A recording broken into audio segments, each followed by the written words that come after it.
Meus queridos irmãos, no sacramento da ordem, estão aqui os nossos diáconos permanentes. Saúdo também o nosso padre José Benedito, nosso vigário paroquial. Está conosco o padre Pedro, pároco lá de Quadra. Está fazendo o seu tratamento e está quase na fase final, né? Celebramos a Páscoa hoje. E se Deus quiser, logo, logo o senhor estará já liberado para voltar às atividades. O padre Elcio não está aqui porque foi celebrar lá no distrito de Tupi e ficou conosco o padre Diogo como cerimoniário. E aqui estamos todos reunidos. Minha alegria de ver a nossa catedral cheia, porque essa vigília é a vigília das vigílias. A vigília das vigílias é a vigília pascal. Que bom que vocês vieram. A cerimônia, ela tem 4 partes. A primeira é a celebração da luz, o acendimento do círio pascal, as nossas velas, é a luz que dissipa as trevas, a luz de Cristo. E a chama é símbolo da fé. A segunda parte é que acabamos de ouvir, é a liturgia da palavra, são as leituras que narram a história da salvação. Daqui a pouco a terceira parte, a liturgia batismal, vamos ter o batismo de 6 catecúmenos, aqueles que se prepararam para receber o sacramento do batismo nessa noite santa, também da crisma e da Eucaristia. Parabéns a vocês e gratidão aos catequistas que prepararam vocês. E depois a quarta parte é a liturgia eucarística. Nós ouvimos as leituras que falam da história da nossa salvação. Ouvimos as leituras também diante da luz do círio pascal. O círio representa Jesus ressuscitado, a luz pascal, a fé pascal. E esse círio vai nos acompanhar durante todo o tempo pascal e também no ano litúrgico, nas celebrações da crisma, nas ordenações, também nos funerais, porque ele recorda o nosso destino, que é a casa do Pai. E neste ano, já é uma tradição minha particular, que o círio seja confeccionado de cera virgem da abelha generosa, como nós cantamos no Exultate. Então esse círio é de cera virgem. E por isso, eu quero agradecer também, encontramos o frei que confeccionou para nós. Vejam, queridos irmãos e irmãs, as leituras de hoje, brevemente. Primeira leitura é o relato da criação. Fomos criados por Deus, tudo foi criado por Ele. E tudo foi confiado a nós, como ouvimos na primeira leitura do Gênesis. Então precisamos cuidar de tudo aquilo que foi confiado a nós. A criação, o meio ambiente, a casa comum, a vida humana e a vida como um todo. Somos cuidadores de tudo aquilo que Deus criou. Cuidar da criação é louvar o Criador. A segunda leitura, a aliança que Deus realizou com Abraão, é o pai da fé. Deus chamou Abraão e com ele constituiu uma aliança e prometeu uma descendência. Somos nós a descendência de Abraão, porque ele acreditou, ele foi obediente a Deus. Depois, a leitura central, que é a travessia do Mar Vermelho, a leitura do Êxodo, que é a Páscoa dos judeus, a Páscoa do Antigo Testamento, a libertação da escravidão do Egito para a terra prometida. Deus nos criou para a liberdade. É para a liberdade que Deus nos criou. Por isso, Deus tira o seu povo daquela situação de escravidão. E Deus combate a favor de seu povo. Deus não combate a favor dos poderosos. Atenção. Deus combate a favor do povo, dos mais fracos, vulneráveis, como ouvimos na terceira leitura de hoje. E os egípcios perceberam isso. Fujamos, porque Deus está a favor deles, não a favor da escravidão, porque o nosso Deus é o Deus da vida e não da morte. E Jesus nos libertou da escravidão do pecado e da morte e abriu para nós as portas da vida eterna. Depois as leituras dos profetas Isaías, Abacuque, Ezequiel, mostra que infelizmente o povo foi infiel. Rompeu essa aliança de amor que Deus estabeleceu com Abraão, com Moisés. E a função do profeta é chamar o povo à conversão. Profecia é isso. Denunciar o que não está conforme o querer de Deus e anunciar o que Deus quer. Então os profetas chamaram a atenção do povo. Denunciaram a idolatria. O povo que foi tão amado por Deus simplesmente passou a seguir ídolos, a seguir os seus próprios caminhos. E como ouvimos também na leitura, né? E queriam que Deus pensasse como eles. E Deus diz: meus pensamentos não são os vossos, meus caminhos também não são os vossos. Precisamos sintonizar, queridos irmãos e irmãs, o nosso coração, a nossa mente, com o coração de Jesus. Temos que bater no mesmo compasso do coração do Mestre. Precisamos bater no mesmo compasso do coração de Jesus, que é manso e humilde. Não querer que Ele pense como nós, mas conversão é começar a pensar como Deus. É mudar a maneira de pensar e de agir. É mudar de óculos, de lentes, assumir as lentes de Jesus, do Evangelho, do seu amor e de sua salvação. Depois São Paulo já nos oferece essa leitura: aquele que foi morto vive, não morrerá jamais. É Jesus Cristo. E antes disso cantamos o nosso hino de louvor. Durante todo o tempo quaresmal, durante a Semana Santa, não cantamos o nosso hino de louvor.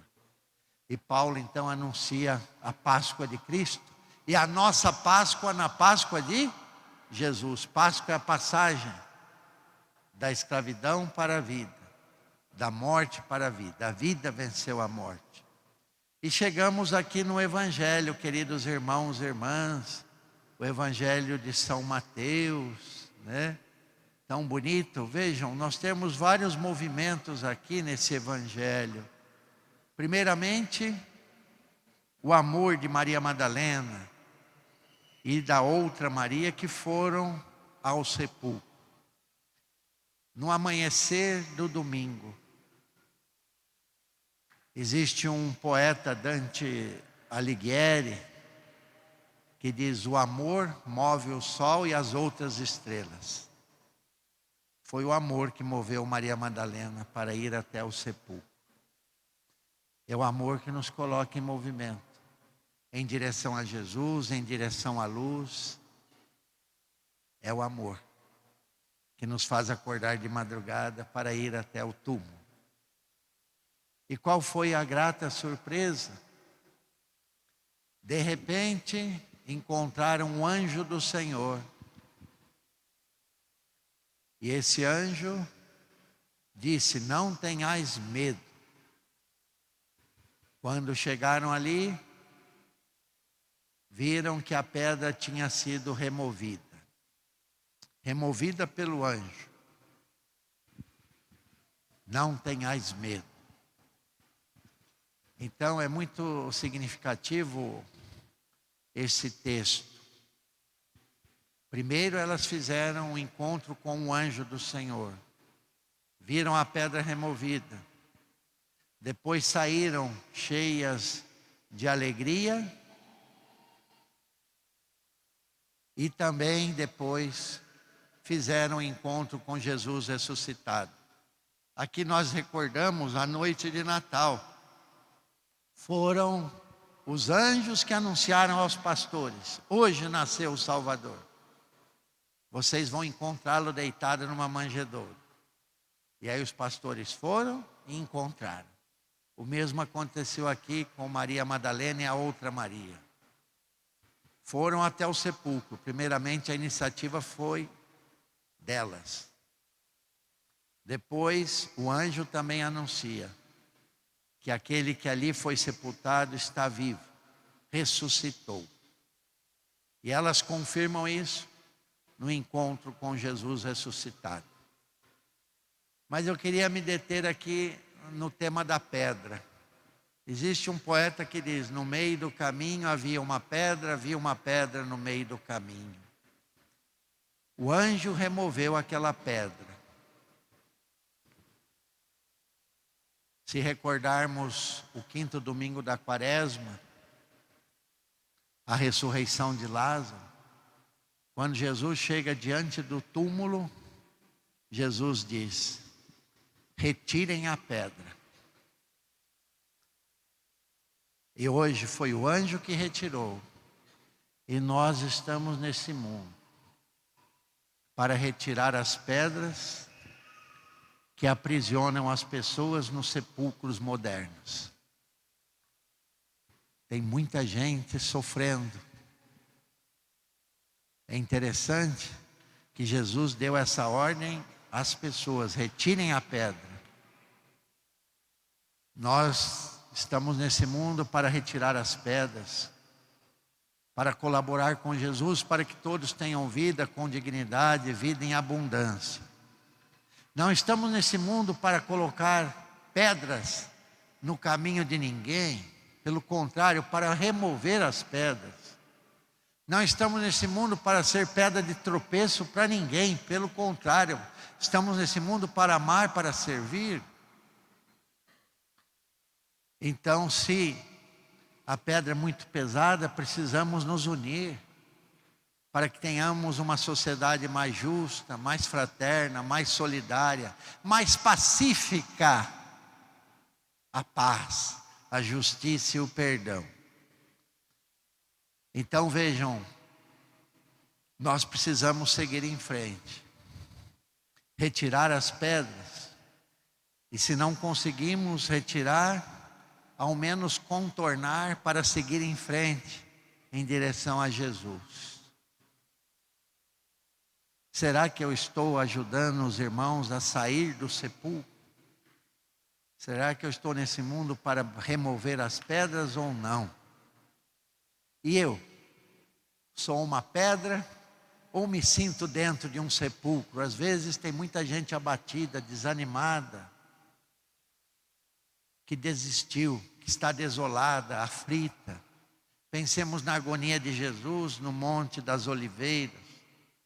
Muitas pessoas que foram sepultadas, muitas vezes por nós, por uma sociedade injusta. Pessoas que precisam ser retiradas. Vem para fora. Vem para dentro do meu coração e caminha em direção à morada eterna, que é a vida eterna. Então temos muito o que fazer, queridos irmãos e irmãs. O anjo retirou a pedra. Ele vive. E se ele vive, nós nos comprometemos com ele e podemos crer no amanhã. Uma nova criatura, como disse Paulo. A Páscoa é isso, nos preparamos tanto para renascermos com Jesus para uma vida nova, para sermos novas criaturas, vasos novos, pessoas novas. E mudando as pessoas, nós mudamos também a sociedade. Mas voltando para as mulheres, Então, depois que ouviram o que o anjo disse a elas, e o anjo disse: não tenhais medo, sei que procurais Jesus que foi crucificado, ele não está aqui, ressuscitou como havia dito. Maria Madalena e a outra Maria foram à procura de Jesus. E nós nesse mundo, a quem procuramos? A quem seguimos? Se procuramos o Mestre, vamos encontrar a pedra removida. Se não procuramos o Mestre, vamos encontrar apenas morte. Quem procura o Mestre Jesus encontra a vida e vida em abundância. Mas o anjo disse: não tenhais medo. E depois as mulheres partiram depressa do sepulcro. Vejam aqui novamente o movimento, a rapidez, a velocidade. Partiram depressa. Estavam com medo, mas correram com grande alegria. Vejam que bonito aqui. Medo e alegria. Algo novo, extraordinário tinha acontecido. Mas a alegria era maior. Se elas tivessem movidas apenas pelo medo, não teriam partido depressa. Porque o medo paralisa. Mas a alegria do ressuscitado nos coloca em movimento. Ainda que estivessem com medo, partiram com alegria. Essa é a nossa vida, queridos irmãos e irmãs. Estamos celebrando hoje a nossa Páscoa, a nossa salvação na Páscoa de Cristo. E aí então, de repente, Jesus foi ao encontro delas e disse: alegrai-vos. Novamente a palavra alegria, alegrai-vos. Essa é a noite da alegria. Essa é a noite da salvação. E Jesus disse a elas: não tenhais medo. De novo. Medo, alegria, caminho, ir anunciar. Estamos nesse mundo para anunciar Jesus, testemunhar a vida, para ser expressão de amor e de vida e de luz, para dissipar as trevas a partir da nossa fé e do amor de Deus que foi derramado sobre nós. Então é interessante isso. Medo, alegria, movimento e anúncio da ressurreição. Essa é a principal notícia, queridos irmãos e irmãs. Aquele que foi sepultado está vivo, ressuscitou. É a nossa noite pascal. Então vamos agradecer a Jesus por tudo e por tanto que Ele fez por nós. Ele que deu a vida, que foi desfigurado na cruz, agora aparece num corpo glorioso, ressuscitado. Ele que lá no Monte Tabor se transfigurou, depois foi desfigurado e agora aparece com essa palavra: alegrai-vos. E a alegria do Senhor é a nossa força. Vamos viver esse tempo pascal que hoje iniciamos com muita alegria. Vamos ser no mundo expressão de alegria. Não vamos deixar que o medo nos paralise. Mas como Maria Madalena e a outra Maria, vamos ao encontro de Jesus. E a melhor maneira de encontrar Jesus é amando, é servindo, é encontrar Jesus no próximo, encontrar Jesus no pobre, no vulnerável, nas pessoas que necessitam de nós. Ali podemos fazer a experiência pascal. E que possamos ser um sinal pascal no mundo. Sinal de vida, de concórdia, de paz, de justiça e de amor. Desejo a todos vocês, queridos irmãos, uma feliz e santa Páscoa. A ressurreição confirma que o amor tem poder. Vamos seguir acreditando no amor e também permitindo que o amor nos movimente em direção ao outro. Nos ajude a sair de nós mesmos, é mais difícil isso. E nos ajude a ir ao encontro de Jesus e do próximo. Louvado seja o nosso Senhor Jesus Cristo, para sempre seja louvado.